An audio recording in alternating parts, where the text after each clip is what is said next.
Hey, what's up, everyone? Your man Sean Zittel just got done calling the Conor Benn, Chris Eubank Jr. rematch in the office.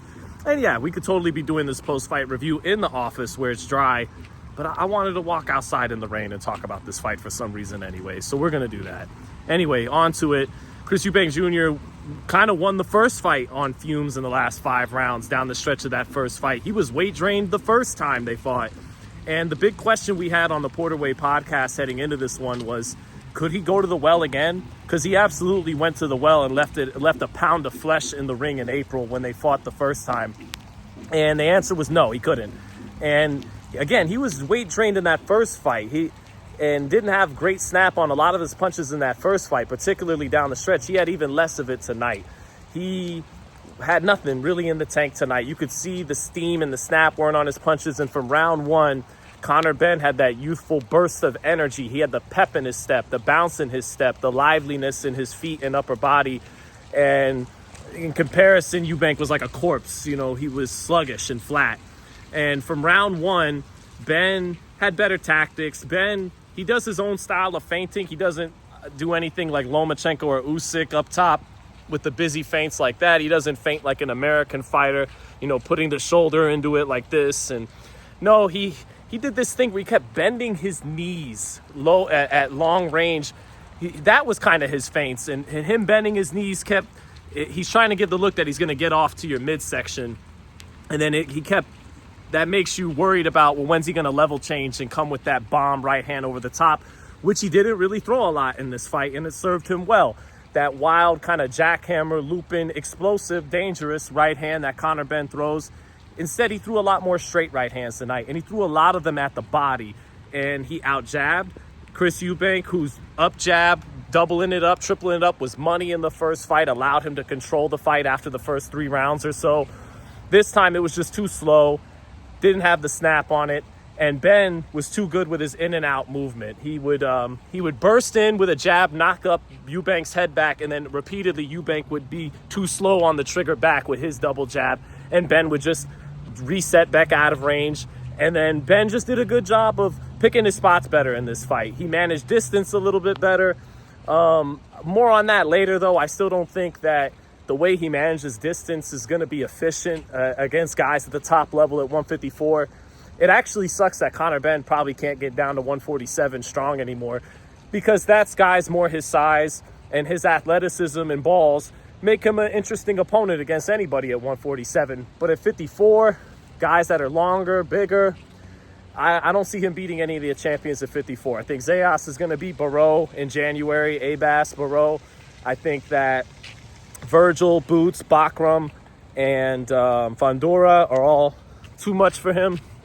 So I think they all beat him. It's the way he still cuts distance a little wild, still susceptible to counter punches, and his power, it looks good. It jumps off the screen. He's a flashy puncher, but it doesn't produce the results that true punchers do. So that being said, he was better tonight. I think he was nervous in the first fight. He had never fought on a stage like that, and it got to him a little bit. It probably burned up his energy, so he was tired midway through the first fight. Tonight, he was comfortable, calm, relaxed. He didn't win the Battle of the Ring Walk. Chris Eubank Jr. did win the Battle of the Ring Walk with 50 Cent. But anyways, he didn't get in Conor Benn's head. He was more composed. He fought a smarter fight. He picked his spots better. I still don't think he beats the top dogs at 54.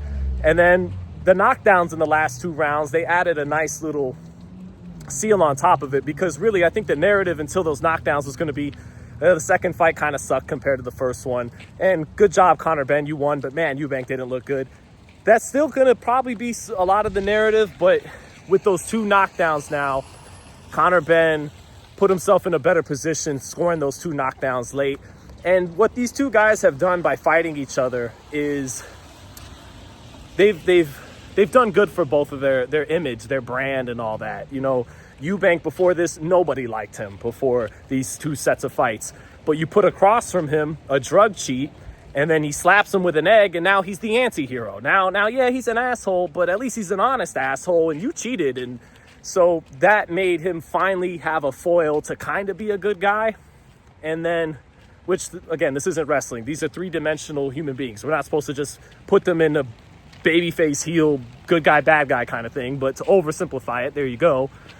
So Conor Benn kind of provided the foil for Chris Eubank to finally show a different side to himself, to get people on his side in the United Kingdom. And what Eubank provided for Conor Benn, this saga, allowed him to finally clear his name. It's like, all right, you ate your crow, you got suspended for a while, you got slapped with an egg in front of the whole world, you got your ass beat in the first fight. It was competitive. He sent Eubank Jr. to the hospital, and he ultimately won the war. Eubank won the battle that night, but Conor Benn won the war, in part because of the damage he put on him in the first fight. But got your ass kicked the first fight, got slapped with an egg, got called a steroid. Hell, he even took tough questions from me about the steroid usage last year when he fought Pistol Pete Dobson here in Las Vegas. Him and Eddie Hearn both did. So he even persevered through that. But no, all jokes aside, what they did for each other was help improve each other's lives. Like now, because Conor Benn was disgraced in the UK for blaming the tainted eggs or whatever it was, and Chris Eubank Jr. was always looked at as an asshole, as a prick. But Eubank Jr., the heart he showed in the first fight, gutting that one out on fumes and pride down the stretch against a younger, fresher fighter. And then what he showed tonight, getting knocked down twice in the 12th, running on fumes all 12 rounds this time, not just for 4 or 5 rounds, and still getting through it, taking his loss like a man tonight. That now when he walks down the street in the United Kingdom, people don't just think those negative things about him. They have respect for him as well. And for Conor Benn, now he could just move on with his career as a fighter. Now, I mean, the memes will always be there about the eggs. The comments about it will always be there.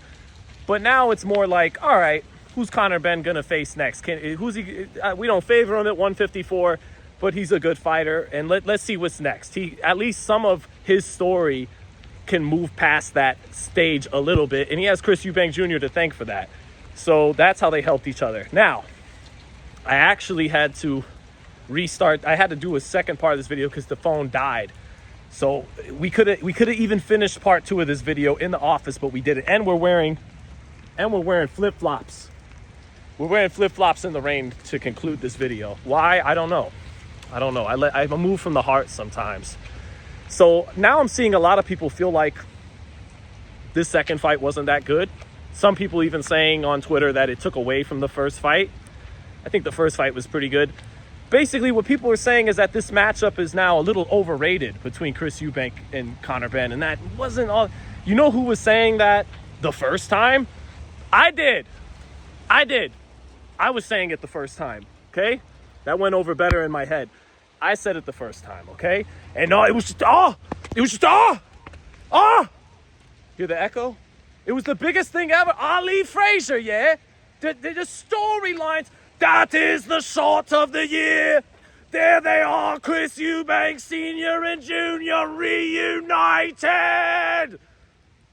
Remember, that was you guys. I'm just being funny, okay? You got to respect all fighters, let alone guys fighting in the top 1% in front of 60,000 people. But let me have a sense of humor for a minute. You all was saying fight of the year, this and that. I was there saying, like, look, man, it's a non-title fight. It was a good scrap. Why do we need these corny storylines attached? You get real storylines. You overlook them with fights like Angelo Leo as a 4-1 underdog getting the knockout of the year in front of his hometown in New Mexico against Venado Lopez. He wore the deer hunter gear from the movie with De Niro, and he knocked out El Venado, the deer, as a 4-1 underdog in his hometown. No one gave a shit because his dad wasn't someone famous. I'm just being, again, trying to be half funny and make a point here. But it is funny to me that everybody's bummed out on Chris Eubank Jr. and Conor Benn when I made that point back in April. But maybe it wasn't the right time because their first fight did make everyone happy and was a fight of the year candidate. But my point was, Inoue had a better fight 2 weeks later, and he's pound for pound against Cardenas, and people didn't go crazy about it all because of that, because their dads didn't know each other, and there wasn't an egg slap in the middle of a press conference. And point being,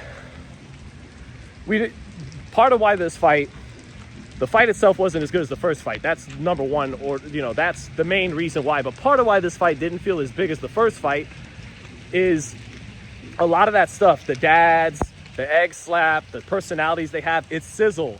The stake is the fighters themselves, which are two guys kind of in the top 10 of their weight class, several weight classes apart, and they're fighting each other, not for a title, And so what I'm getting at is I think part of why some of that sizzle wore off, some of that window dressing wore off, and now you were just left with Conor Benn and Chris Eubank Jr., who, you know, are two good fighters, and you got what you got tonight. So credit to Conor Benn, and thank you guys for watching. I gotta be live again in about an hour for the Top Rank card with Emiliano, Richard Torres, Divino Espinoza as the main event, and then Lindolfo Delgado and Julian Montalvo. So I'm gonna eat some fried rice and then see you guys in about an hour on the live. Peace.